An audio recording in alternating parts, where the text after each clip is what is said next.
Mana akalar opalar, biz terini quritib, baylash jarayonida o'tkazib ketibmiz. Esimizdan chiqib ketgan karoychisi. Hozir biz go'shtni pishirib, mana Apple telefoni yaqinroq. Mana terini biz mana yerdan bir marta baylab, mana yerda tuz solganmiz. Mana bu yerda tuz bor. Bu yerda tuz bor, yana qaytarib baylaganmiz. Mana shu baylab, qo'llarini, bo'ynini shu bayladik ikkovini. Ikkovini shu baylakdan mana go'shtni ichiga joylashtirib, ya'niki suyaklari jirtib chiqmaydigan qilib solib joylashtirganmiz. Ya'niki bu go'shtni egasiga mana shu holatda olib borib beramiz.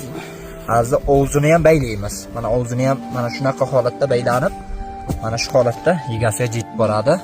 Mana shu holatda 20 kun, 18 kungacha ko'zim bilan o'zim mana shu terlab olib borib berganman. Ya'niki go'sht buzilmaydi, uni o'qilib turadi. Ya'niki ostiga ozgina moy solib joramiz.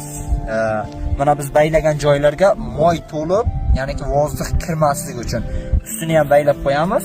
Shu holatda biz 18 kun, 20 kunlar bir xillarda olib borgan joyim bor.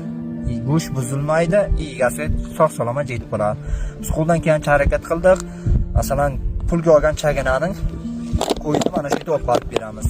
Kimlarda cho'pon bo'lsa, mana shu holatda olib borib berganmi, yo'qmi, noqulib o'tib ketasizlar.